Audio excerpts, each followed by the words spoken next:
Nous sommes avec le président de Dakar Rapids, un club de basket sénégalais. Il s'appelle Lamine Savané. Bonsoir, Monsieur Savané. Bonsoir Kayor. Alors, est-ce que vous pouvez nous faire un peu la présentation de ce club?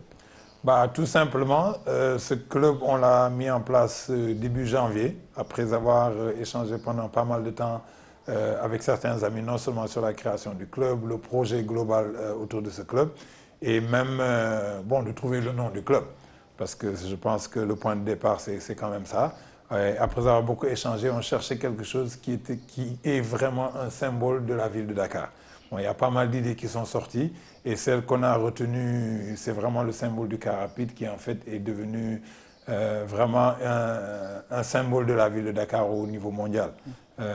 Certainement, vous êtes au courant que même au niveau du musée de l'Homme à Paris, ils ont amené un car rapide qu'ils ont mis là-bas parce qu'on le considère comme vraiment un patrimoine très fort de la ville de Dakar. Et on a voulu un peu jouer avec l'anglais. Et en prenant la version anglaise, ça permettait de faire un jeu de mots aussi bien en français que d'avoir un nom anglicisé, on va dire, ou américanisé.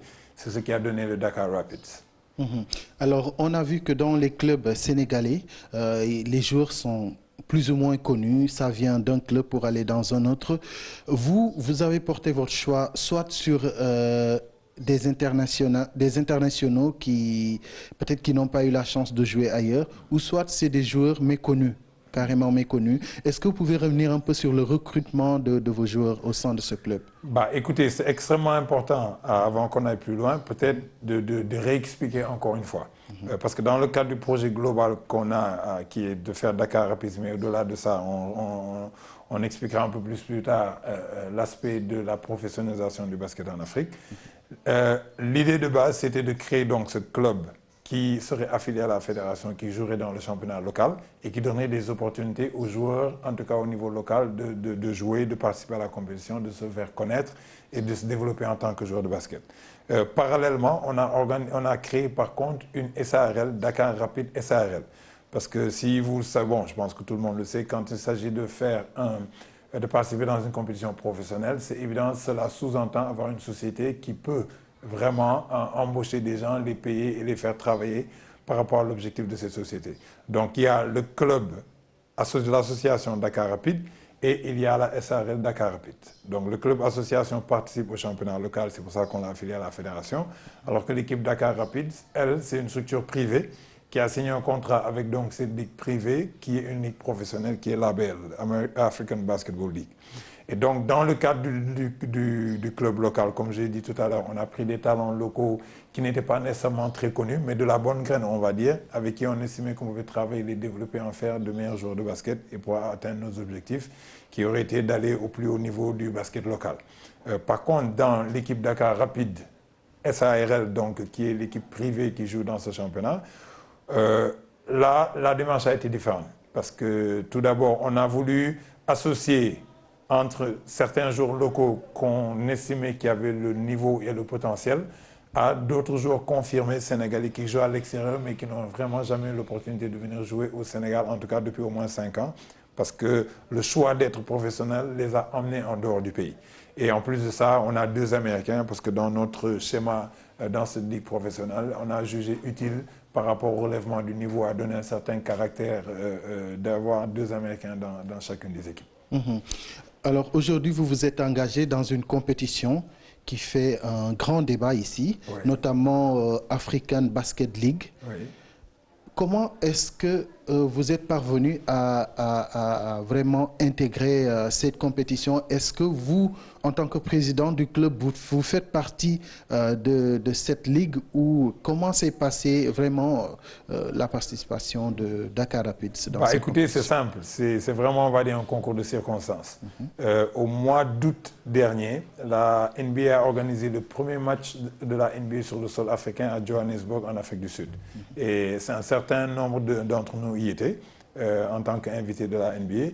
Et le ministre des Sports, d'ailleurs, y était. Bon, vraiment, ils avaient bien fait les choses, comme on dit, en invitant pas mal d'autorités, non seulement au niveau de l'Afrique du Sud, mais en Afrique en général. Et c'était vraiment un très grand succès. Et après le match, dans les discussions qu'on avait, certains d'entre nous, professionnels du sport africain qui étaient sur place, on s'est dit, waouh, c'est quand même un peu dommage que jusqu'à présent, le professionnalisme n'est pas arrivé dans le basket en Afrique. En tout cas, en Afrique, au sud du Sahara, à l'exception de l'Angola. Et que c'est vraiment dommage parce que quand on fait rapidement l'état des lieux de tous les pays, il n'y a pas encore matière à même penser à mettre en place une ligue professionnelle dans chacun de nos pays respectifs. Et c'est dommage parce que quand même, on sent qu'il y a du potentiel, il y a des possibilités. Et c'est l'un d'entre nous qui, tout d'un coup, a éludé en disant « mais c'est quand même fou ». Nous tous, nous sommes là, nous venons de plusieurs pays africains, nous avons les capacités, nous avons la crédibilité et l'expertise, en tout cas dans le monde du sport, et le carnet d'adresses qu'il faut pour faire quelque chose de bien, mais le fait qu'on soit chacun dans nos pays nous limite. Et bon, quand on est en Afrique, on est en l'ère du panafricanisme, de l'ouverture des frontières, pourquoi est-ce qu'on ne pourrait pas organiser une ligue qui vraiment ferait tomber les frontières, entre guillemets? Et c'est comme ça que l'idée est venue et que tout d'un coup, bon, les gens ont dit « waouh, personne n'a jamais pensé de cette manière, mais pourquoi pas ?» Et donc on a commencé à échanger, donc c'était au mois d'août, et cela a pris 2-3 mois, mais au fur et à mesure qu'on avançait dans les échanges, on a vraiment vu la possibilité d'organiser cette compétition. Et c'est au final que 6 d'entre nous, en tout cas, se sont définitivement engagés en disant « écoutez, on est prêts, nous 6, à s'engager à faire une première année test et voir ce que ça donne. » Et vu comment ça se passe et comment on pourra organiser les choses, d'agrandir petit à petit la compétition pour essayer de couvrir, en tout cas, peut-être aller jusqu'à 16 pays africains et avoir une compétition vraiment solide qui serait un peu un mélange de la NBA, mais qui prenait en charge et qui prendrait en compte, pardon, nos réalités locales. Hein, sachant que, évidemment, les déplacements, bon, le fait qu'on va d'un pays à l'autre, il y a tout un tas de facteurs qui se rajoutent et qui ne sont pas, qui n'existent pas dans le cadre de la NBA parce que c'est dans un pays plutôt que dans plusieurs pays. Et c'est comme ça qu'au mois de décembre, on a mis en place la structure. Donc, comme vous le dites, je fais partie des initiateurs du projet. On a mis en place la structure en tant que société d'abord, parce que c'est une initiative privée encore une fois. Et à partir de là, on a commencé à faire des démarches pour aller vers les différentes institutions de nos pays respectifs, mais aussi au niveau africain, dont FIBA Afrique, pour commencer à exposer le projet, l'expliquer et essayer de leur proposer, en tout cas, d'être notre partenaire naturel, de nous accompagner dans cette aventure. Alors, vous l'avez dit, vous avez été voir les structures, notamment la FIBA. Est-ce que African League Basket a eu la bénédiction de la FIBA? Écoutez, African Basketball League, ABL, on est allé à Abidjan et je faisais partie de cette délégation qui représentait 4 équipes sur les 6 qui pouvaient se déplacer à ce moment-là pour rencontrer donc les dirigeants de FIBA Afrique. C'est eux qui nous ont donné le rendez-vous parce qu'en fait, on leur avait déjà envoyé une correspondance depuis le mois de janvier à cet effet et c'est finalement fin février, je pense, fin février, qu'ils ont réagi et qu'ils nous ont donc fixé un rendez-vous. Donc on est allé, on a longuement discuté, on a exposé le projet de A à Z et on a échangé et nous-mêmes on a été surpris d'apprendre de leur part que c'est un des projets qu'ils ont toujours voulu faire et que pour une raison ou une autre n'a jamais pu aboutir depuis des années. Et en discutant avec certains anciens du milieu du basket, je pense à Claude Constantino, Mamadou Sow et autres, les gens m'ont confirmé qu'effectivement, les gens ça a toujours été le rêve en fait, de tous les acteurs du basket de pouvoir professionnaliser le basket en Afrique. Mais pour différentes raisons, ça ne s'est pas fait. Et donc, ils nous ont félicité pour l'initiative, parce que quand même des fils d'Afrique qui sont des privés, qui prennent l'initiative de se lancer dans le basket comme ça veut dire qu'on y croit. Et que quelque part, c'est une manière de rendre la monnaie un peu au basket et à tout ce qu'il a fait pour nous tous. Et que donc, eux, ils étaient prêts à nous accompagner, ils voulaient qu'on échange plus et qu'on essaie de déterminer sur quelle base on pourrait mettre une collaboration en place. Et c'est comme ça que donc on a quitté éventuellement Abidjan avec quand même un accord de principe que c'est une bonne idée d'abord, qu'on travaille ensemble pour non seulement la mise en place en expliquant très bien que c'est une saison test qu'on faisait et que en discutant et en échangeant avec FIBA Afrique, ensemble qu'on mettrait en place comment continuer. Parce que quand on dit test, cela sous-entend que la saison suivante, c'est le lancement officiel et on l'ouvrirait, comme on l'a dit, à d'autres clubs et qu'on discuterait avec FIBA Afrique, évidemment, pour voir les tenants et les aboutissants de comment organiser tout ça. Et pour moi, en tout cas, si ce n'est pas une bénédiction, en tout cas, c'était un encouragement et un soutien fort de dire que, écoutez, c'est une bonne chose, allez-y. Et c'est comme ça qu'on a commencé les compétitions de 5 mars à Lagos. Alors, Dakar Rapids, le nouveau club du Sénégal, a décidé de participer à cette compétition. Est-ce que Dakar Rapids a eu la bénédiction de la Fédération sénégalaise de basketball? De la même manière qu'on est allé à FIBA Afrique, quand chacun est retourné dans son pays, on a retenu d'aller voir les institutions locales. Et les institutions locales sont les mêmes partout. C'est le ministère des Sports, c'est le comité olympique et c'est la fédération. Évidemment, bon, les deux premiers, on va dire par courtoisie, on le fait. Au niveau de la fédération aussi, l'idée c'était encore une fois de travailler dans une logique de partenariat avec eux. Et on est allé. Et c'est moi-même qui ai rencontré le président de la fédération, qui lui a exposé le projet. Les entraîneurs, avant de s'engager avec Dakar Rapid, ont rencontré le directeur technique, qui leur a lui-même donné sa bénédiction par rapport à ce projet. Et donc c'est fort de cela aussi qu'on a même rencontré le directeur du stade, avec qui on a échangé pour voir comment on allait intervenir et utiliser le stade. Et c'est fort de tout cela qu'on a fait un premier acte, je pense, sur la base de l'accord de principe qu'on avait et du soutien des différentes institutions, de réfectionner le parquet de Marius Ndiaye. Parce que, bon, en étant dans le milieu du basket, beaucoup de gens se plaignaient que vraiment, il y avait beaucoup de poussière, ça glissait de partout. Alors, vous êtes à l'origine de ce réflexion? C'est pas qu'on est à l'origine, c'est nous qui l'avons fait. Très bien. Et c'était notre initiative. On est allé vers le directeur du stade, on est allé vers le président de la fédération, et c'est avec leur accord respectif, parce que sinon, bon, c'est simple, on ne peut pas se lever du jour au lendemain, aller réfectionner le parquet. Donc, c'est avec leur accord respectif qu'on a commencé. En fait, il y avait une compétition un week-end. Le lundi, on a eu l'accord donc du directeur du stade et du président de la fédération. La nuit du lundi, on a commencé à faire des réflexions.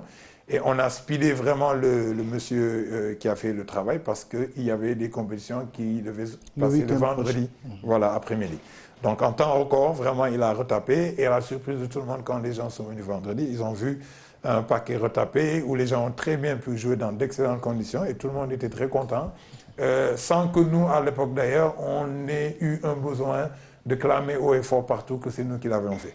Parce que quand même, il y a beaucoup de gens qui font beaucoup pour ce basket. J'en fais partie depuis plusieurs années. Et on le fait sans avoir besoin de le crier sur tous les toits. Parce que l'objectif et l'intérêt premier, c'est l'intérêt commun. Quelque chose qu'on fait qui bénéficie à tout le monde.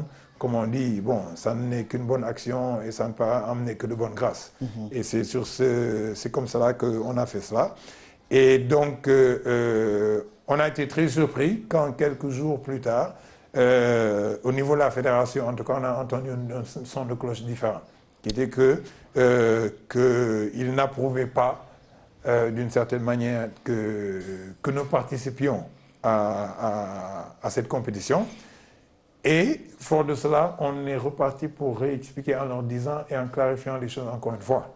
Il y a deux structures différentes. Parce qu'en fait, bon, je vais un peu en avance, mais ce qu'on nous reproche, c'est d'être allé participer à une compétition sans l'aval de la fédération.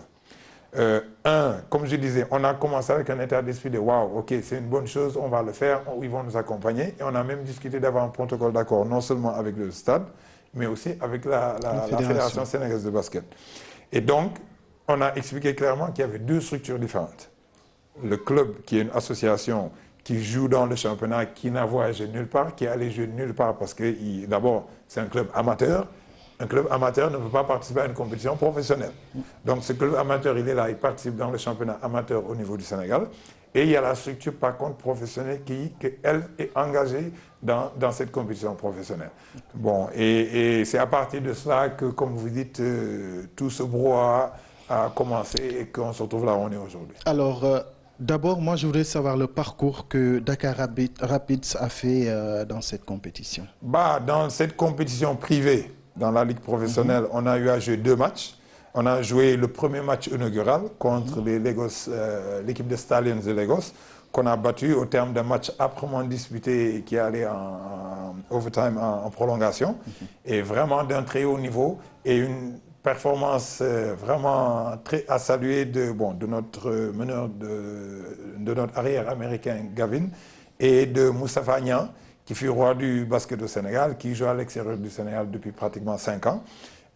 Et qui vraiment nous a donné une performance digne de Dirk Nowitzki.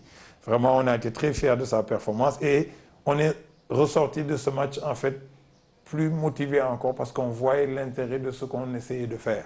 C'est-à-dire quelqu'un comme ça qui n'a pas joué au Sénégal depuis 5 ans lui permet de revenir jouer au Sénégal, que les gens le voient, puissent le suivre.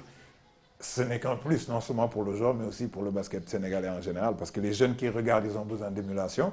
Les entraîneurs qui regardent, en tout cas qui ont les sélections nationales, c'est tant mieux pour eux de pouvoir voir le joueur et de le suivre afin de pouvoir le sélectionner quand le besoin se présentera. Bon, donc on a joué 2 matchs, on a gagné les 2 matchs. Ça, c'était le premier. On a gagné un deuxième match contre Lagos Islanders, qui est une des grosses équipes, une des grosses cylindrées du championnat au Nigeria, qu'on a battu aussi. Et donc, parallèlement, l'équipe locale a joué dans le championnat local, parce qu'on est engagé dans le championnat local et dans la Coupe du maire de Dakar. Et on a eu à jouer notre premier match, on a battu l'ASC Bob de 18 points. Et comme vous dites, avec des jeunes joueurs qui sont de jeunes talents, qui ont un potentiel certain. Ils ont été entraînés par Dame Diouf et avec une préparation vraiment limitée, ils ont pu produire quelque chose d'intéressant.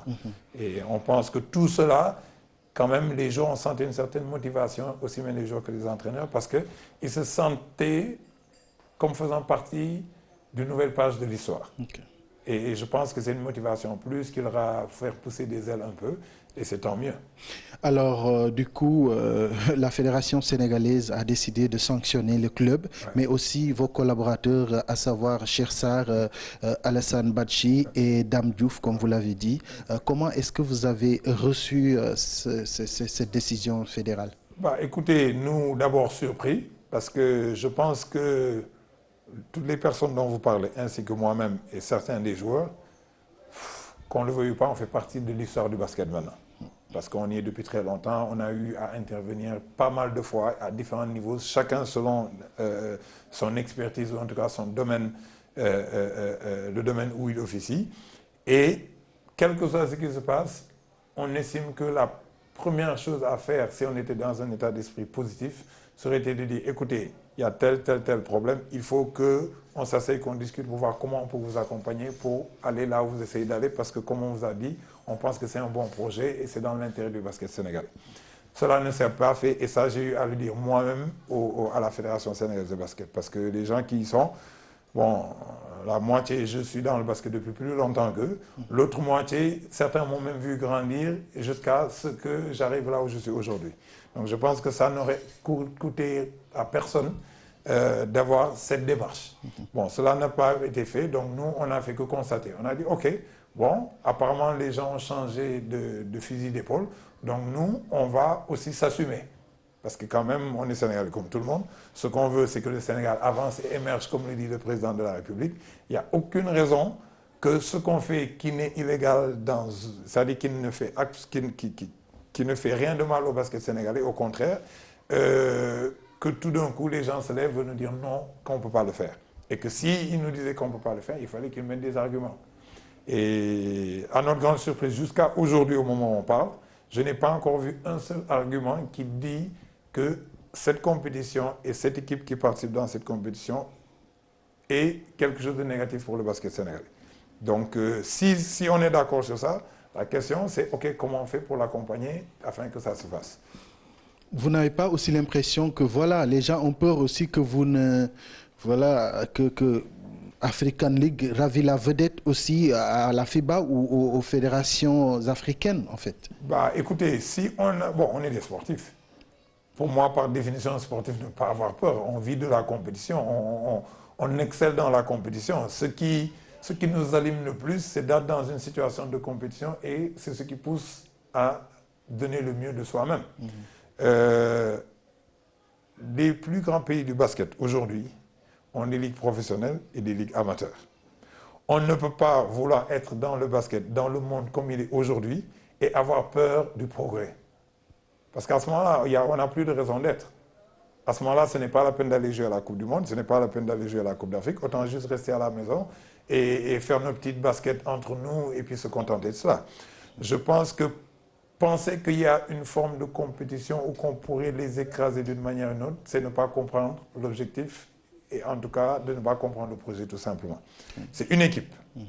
Je ne pense pas qu'une équipe peut représenter plus que le basket sénégalais en entier. Ce serait incroyable. D'accord? C'est plutôt que ceci est une nouvelle plateforme. c'est un palier en plus de ce qui existe. La preuve, il y a le football professionnel au Sénégal en plus du football amateur. C'est un palier en plus qui donne quand même une opportunité à des acteurs du basket, des joueurs aux encadreurs, aux officiels, à tous, de pouvoir aller à un niveau supérieur, peut-être même de vivre de cette activité-là, parce que dire que c'est professionnel, c'est ce que ça sous-entend, et cela ne peut être qu'un plus. L'intervention du privé dans les affaires, c'est aujourd'hui monnaie courante. Que ce soit la téléphonie, que ce soit la santé, que ce soit l'éducation, on voit tous, l'État prenait tout en charge jusqu'à un certain point, il a ouvert la porte pour que les privés viennent. DTV existe parce qu'à un moment, la RTS, on a décidé qu'elle n'était plus la seule habilité à être l'acteur dans l'audiovisuel. Et c'est un plus que je sache. Je ne vois pas comment ça peut être un moins. Après, vous tous, vous travaillez, vous excellez, comment dire, vous vous épanouissez dans ce que vous faites parce qu'on vous a donné une opportunité. C'est exactement la même logique. Vous voyez, et je pense que je peux comprendre des réticences, je peux comprendre une peur, mais la peur, ce qui l'enlève, c'est l'information. C'est la discussion, c'est les échanges qui vont faire que, ah, ok, on n'avait pas compris ça. Maintenant, on comprend, ok, dans ce cas-là, effectivement, tac, tac, tac, et là, on avance, on progresse. Alors justement, après la sanction, des recours ont été introduits. Cheikh Sarr, Alassane Badji, Dame Diouf. Vous, comment, bon, à l'issue de ces recours, bon, il y a eu des sanctions qui ont été levées, notamment celle de Cheikh Sarr, les 3 personnes, les 3 dernières, mais pour celle du club et vous, le président que vous êtes, votre sanction demeure toujours. Comment est-ce que vous avez reçu voilà, ces décisions? Est-ce que vous ne vous sentez pas abandonné par vos collaborateurs? Bah, je vais vous dire, d'abord, jusqu'à présent, nous, on n'a pas eu la notification officielle comment dire, de cette, on ne va pas dire levée de sanctions, parce que ce n'est pas une levée de sanctions. D'abord, nous avons tous fait appel à la décision de la commission juridique. Et dans nos appels, l'argument principal, c'était de leur dire, nous estimons que nous n'avons pas fauté. Tout simplement parce que Dakar Rapide, l'association qui joue et qui est affiliée à la fédération, qui a des licenciés, cette équipe ne s'est déplacée pour aller nulle part, donc on ne peut pas lui reprocher de ne pas avoir demandé l'autorisation de la fédération. On s'est déplacé en tant que privé. Cheikh Sarr n'a, c'est-à-dire tous les gens que vous venez de dire, aucun d'entre eux a une licence qui le lie à Dakar Rapide. Vous voyez ce que je veux dire? Cheikh Sarr, il est directeur technique de l'UGB. D'accord? Dame Diouf, il est l'entraîneur de l'équipe locale, mais ce n'est pas cette équipe qui s'est déplacée. Moi-même, bon, c'est comme me dire que, quoi qu'on puisse dire, ok, si je me lève pour aller en Afrique du Sud regarder la NBA, bon, je dois demander l'autorisation de la Fédération sénégalaise de basket pour le faire, ça n'a pas de sens. Parce que quand je le fais, c'est dans mon cadre privé. Je ne le fais pas en tant qu'équipe. Je ne l'ai pas fait en tant que président de l'équipe locale qui, encore une fois, n'a enfreint aucun des règles de la fédération. Mais c'est quand même la fédération qui est censée réguler le basketball sénégalais. Donc tout ce qui se fait au nom du basket sénégalais, la fédération, elle a quand même son mot à dire. Je suis content que tu aies le mot clé, c'est censé. D'accord? Si nous, on est rentré dans cette aventure qu'on est allé vers la fédération, c'est dans un esprit de travail ensemble pour faire quelque chose. Vous voyez ce que je veux dire? Et on a toujours eu, et jusqu'à présent d'ailleurs, on a toujours cet état d'esprit, parce que si on veut faire profiter de cette opportunité à fond aux Sénégalais, il faut que les Sénégalais participent. C'est-à-dire, c'est simple, que ce soit des arbitres, des entraîneurs ou les joueurs, ce sont les Sénégalais. C'est eux qui peuvent en profiter, ce n'est pas quelqu'un d'autre. Donc forcément, on est appelé à collaborer avec la fédération dans ce qu'on fait. Mais il faut avoir quand même, comment dirais-je, la parole doit avoir sa valeur et doit la garder. Si on commence quelque chose et qu'on dit « Ah, c'est bien, on y va, on va vous accompagner, il n'y a pas de problème », si tout d'un coup on change, il faut donner des raisons valables du changement. Jusqu'à aujourd'hui, qu'est-ce qu'on nous sert? C'est que c'est FIBA Afrique qui n'est pas d'accord. En tout cas, c'est ce que nous avons tous entendu. Hein? Et les arguments qu'on nous sort que FIBA Afrique a donnés, moi, quelque part, je lis et je dis, OK, je ne peux pas être le seul qui ait lu ce qui est écrit. Parce que un des arguments, c'est que nos équipes, donc ces équipes professionnelles, ne participent pas à la ligue locale et que les équipes locales ne peuvent pas participer dans notre championnat professionnel. Bon, moi, en lisant ça, je dis, OK, je dois rêver. Une équipe professionnelle, c'est évident qu'elle ne peut pas participer dans un championnat amateur. C'est-à-dire, c'est ça, moi, quand je l'ai lu, je me dis, OK, c'est moi qui ai mal lu. Une équipe amateur ne peut pas se lever à aller jouer dans un championnat professionnel. C'est-à-dire, dans tous les championnats professionnels, il y a ce qu'on appelle une licence. La licence, c'est ce qui est délivré de la même manière qu'on délivre un joueur une licence pour qu'il puisse compétir, on délivre une licence professionnelle à une équipe pour qu'elle puisse compétir. Et on la délivre sur la base d'un certain nombre de critères qui ont été définis. Et quand on les remplit, on dit, OK, vous avez tout ce qu'il faut pour participer. Okay. Donc, deux de ces points-là, déjà, bon, ça n'a même pas de sens en tant que tel. Le troisième point qui est qu'on doit avoir l'aval de nos fédérations. Bon, les fédérations, telles qu'elles sont régies, telles que le statut, comment dirais-je, la charte du sport est faite au Sénégal, les fédérations, on leur a délégué le sport amateur. C'est clair. C'est le sport amateur qu'on a délégué à la fédération. On lui a demandé d'organiser et de tout faire dans le cadre du sport amateur. C'est ça son rôle. Et c'est pour cela que, je reviens encore au football, juste ici au Sénégal, quand le football a voulu créer son championnat professionnel, il a fallu qu'ils s'organisent, qu'ils aillent demander l'autorisation au ministère de pouvoir mettre en place une ligue professionnelle de football et de créer une entité comme on le voit maintenant qui est différente. Il y a la ligue professionnelle, il y a le directeur de la ligue professionnelle, il y a toute une organisation qui concerne les deux ligues professionnelles et il y a le football amateur qui est organisé et géré séparément. Vous voyez? Donc, bon, on n'invente rien. On n'invente rien. Donc aujourd'hui, nous, sachant que, en tout cas, jusqu'au jour où aujourd'hui on parle, que personne n'a de projet de faire un championnat professionnel de basket au Sénégal, jusqu'à ce que cela vienne, notre interlocuteur, bon, c'est la fédération parce qu'on veut s'associer à elle, on veut travailler avec elle dans le sens de le faire. Mais elle n'a pas un droit, c'est un droit qu'on ne lui a pas donné quelque part. Vous voyez ce que je veux dire? Donc, mais au-delà de tout ça, nous, encore une fois, notre état d'esprit a toujours été de collaborer, de faire les choses ensemble. Parce que si on joue et que les arbitres sénégalais jouent, les joueurs sénégalais jouent, les officiels, c'est-à-dire tout le monde participe, c'est au bénéfice de ces acteurs du basket sénégalais. Si on joue des matchs ici, c'est toute une organisation, c'est tout un écosystème en fait qu'on va créer. Parce qu'il faut un hôtel. Cet hôtel, forcément, il est au Sénégal. Et évidemment, ils vont profiter de cette organisation. Il faut le transport, il faut l'organisation au niveau du stade, il faut de la restauration, de la boisson. Il y a tout ce qui se fait de mieux quand on organise un événement de cette taille et de ce niveau. Ce sont des Sénégalais qui sont en train de le faire. Donc, quand on parle d'émerger, moi, comme je vois émerger, ça veut dire amener quelque chose de plus qui va à un autre niveau.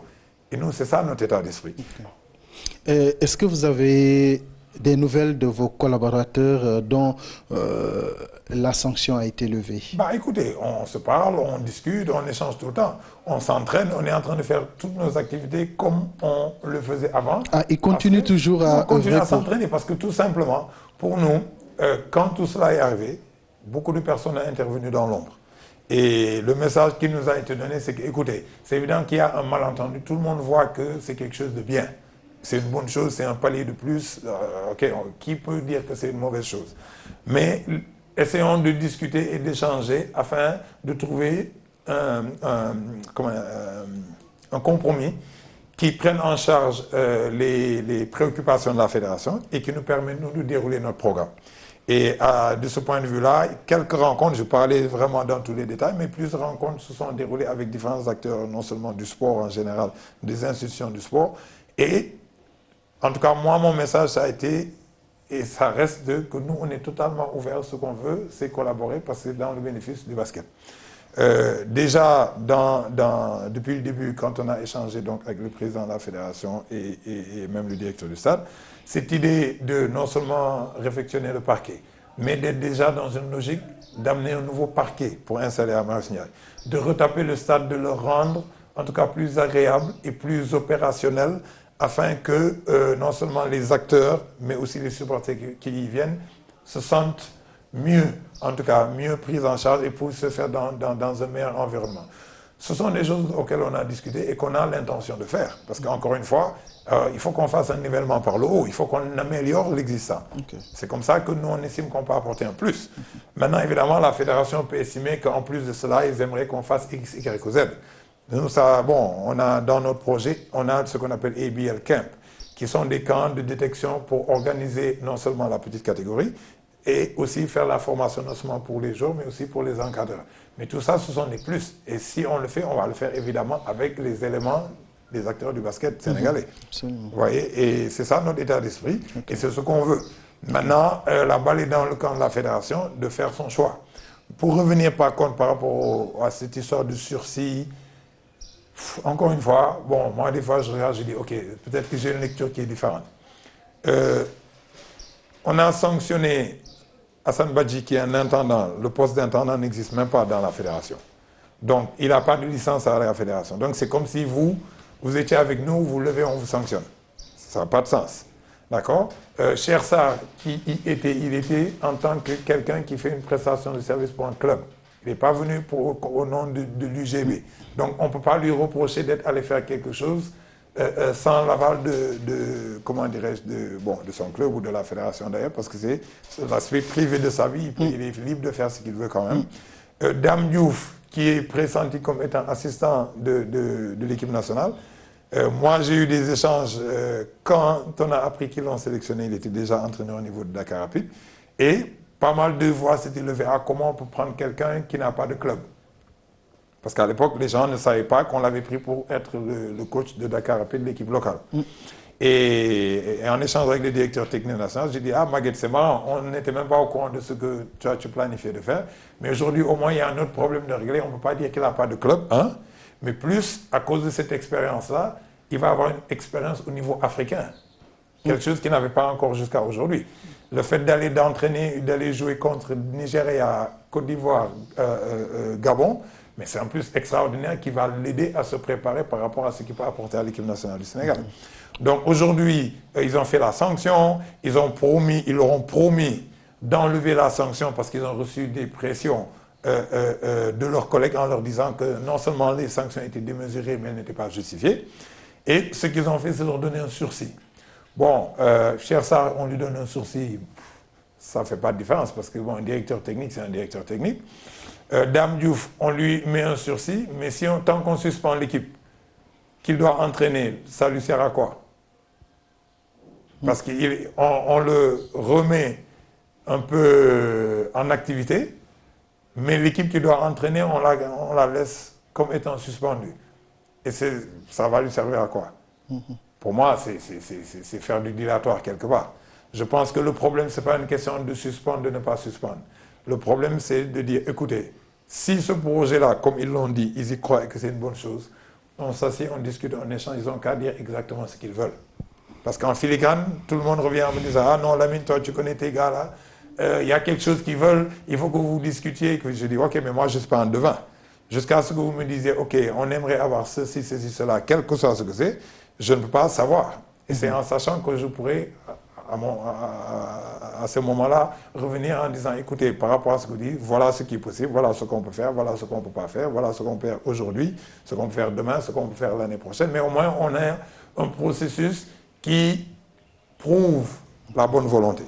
Mais pour aujourd'hui, jusqu'au moment aujourd'hui où je parle, moi, ce que j'entends, c'est ce que vous entendez dans la presse. Donc, et nous continuons cela. Nous, on compte faire ce qu'on a à faire. Et l'aventure, elle continue, non seulement dans la compétition, mais aussi avec les collaborateurs. Écoutez, Abel n'a jamais arrêté de jouer. On continue à jouer et on va continuer à jouer parce que aussi, quelque part, il faut que les gens se rendent compte. On ne connaît pas un crime. On ne commet pas un crime, on ne commet pas un acte illégal. Très bien. Si on commettait quelque chose d'illégal, bon, on se fait arrêter. C'est aussi simple que ça. Donc je pense que, bon... Mais vous allez devoir faire quand même sans ces 3 collaborateurs parce que... ça, c'est vous qui le dites. Hein. Moi j'ai mon équipe, je travaille avec mon équipe et je continue à aller avec mon équipe jusqu'au bout de ma logique parce que, encore une fois, on ne fait pas quelque chose d'illégal. Si vraiment les gens sont de bonne foi, ils ont qu'à le prouver. Ils ont qu'à vraiment communiquer, dire les choses comme elles sont, ce à quoi ils s'attendent de nous. Et en fonction de ça, on verra ce qui est possible, ce qui ne l'est pas. Si ce n'est pas possible, ce n'est pas. Si c'est possible, au moins on avance et on n'aura pas perdu tout ce temps et cette énergie négative, alors que, bon, on aurait pu la canaliser dans quelque chose de positif et tous être assis ici en train de dire, waouh, c'est une super opportunité, on est fiers tous d'avoir participé d'une manière ou d'une autre à écrire une nouvelle page de l'histoire du basket. Alors, M. Savané, nous sommes au bout de cet entretien. Quel est votre mot de la fin? Le mot de la fin, c'est que On estime qu'on est au XXIe siècle. Le basket existe sur le sol africain depuis plus de 50 ans. On est le seul continent qui n'a pas un championnat professionnel. Qu'est-ce que ça veut dire concrètement? Nos fils et nos filles, les Africains et les Africaines, ne peuvent pas pratiquer le basket et gagner leur vie. Qu'est-ce que ça fait? Ça crée l'exode massif qu'on connaît depuis plus de 15 ans. Chaque jour, on se réveille, on voit un jeune Sénégalais qui joue pour l'Espagne, qui joue pour la France, qui joue pour je ne sais qui. Tout le monde s'offusque, alors qu'au même moment, on ne leur propose pas quelque chose qui leur permet d'être ici. Et ce n'est pas juste le Sénégal, ça, il faut l'étendre à l'Afrique. Serge Ibaka joue pour l'Espagne. C'est un des meilleurs joueurs en NBA aujourd'hui, il joue pour l'Espagne. C'est-à-dire, c'est une aberration, c'est un Congolais. C'est une aberration. Et tant qu'on laisse les choses comme elles sont, on ne peut pas s'attendre à autre chose. Donc, quelque part, il faut qu'on arrête d'avoir peur. Nous sommes des basketteurs. Comme j'aime bien dire, si tu joues au basket, il faut shooter pour savoir si la balle rentre ou rentre pas. Et tu te prépares, tu fais ce qu'il faut, mais tu shootes. Si ça rentre, c'est tant mieux. Si ça ne rentre pas, tu vas au rebond, tu récupères, tu essaies de mettre le panier qui suit. Et tu ne te décourages jamais que si tu prends un tir que tu le rates, ça ne veut pas dire que tu n'arrêtes plus jamais au basket. Tu continues, tu persistes, tu insistes jusqu'à ce que tu trouves vraiment la voie. Et je pense que vraiment pour finir, c'est de faire comprendre ce message. Et ensuite, de dire aux gens de revenir à la raison. On ne peut pas être là à vouloir être fier de notre basket, vouloir être fier de nos basketteurs et de nos basketteuses qui sont d'excellents ambassadeurs partout dans le monde, et en même temps de ne pas vouloir créer des conditions qui doubleraient ou tripleraient ce nombre d'ambassadeurs. Et pour cela, il faut revenir à la raison, il faut avoir un esprit de dépassement, il faut s'asseoir, discuter tout simplement, parce que bon, comme aime bien me dire un de mes grands frères, tout conflit serait toujours autour d'une table. Et nous, comme vous voyez, nous, notre vision du basket, c'est autre chose. C'est-à-dire, c'est amener des goodies, c'est amener une manière complètement différente de faire un événement. Ça veut dire mettre un certain niveau d'investissement dans ce qu'on fait afin de pouvoir créer tout un engouement et de faire que justement des partenaires puissent venir. Parce qu'aujourd'hui, on le voit tous. La raison pour laquelle les clubs africains ne vont pas au championnat d'Afrique des clubs, c'est qu'ils n'ont pas les moyens. Non seulement ils n'ont pas les moyens parce que c'est cher pour voyager, mais même quand on le fait et qu'on y va, au bout de la compétition, on ne gagne rien en contrepartie qui motive de le faire. Nous, dans notre schéma, non seulement on investit, on veut participer, on sait qu'en faisant un produit qui va être intéressant, on pourra effectivement attirer des sponsors qu'il faut, on pourra attirer les télévisions qu'il faut, qui rendront le projet viable et durable et que financièrement ça puisse marcher. Donc je pense que si on regarde tout ça, on peut voir un angle qui est complètement différent, qui est positif, et on peut vraiment canaliser toutes les énergies qu'on a dans ce basket afin de franchir un nouveau palier. Monsieur Savané, l'équipe des 26 rebonds vous remercie. C'est moi qui vous remercie et bon courage vous aussi pour l'émission, parce que je pense que c'est évidemment intéressant et c'est quand même très utile d'avoir cette opportunité de communiquer encore une fois, de mieux expliquer ce que nous faisons et pourquoi nous le faisons. Et je vous dis que quand vous regardez nos pages Facebook, nos réseaux sociaux, vous voyez que les réactions que vous voyez des Sénégalais qui jouent partout au basket, au Japon, en Israël, des joueurs de l'équipe nationale, des joueurs qui jouent professionnellement un peu partout, nous disent « Waouh, nous tous, notre rêve serait été de pouvoir venir jouer dans une ligue devant notre propre public. » Donc merci en tout cas de nous donner l'opportunité d'expliquer encore plus. Et on espère que dans très peu de temps, on aura une issue heureuse qui permettra évidemment de matérialiser tout cela. Très bien. Good.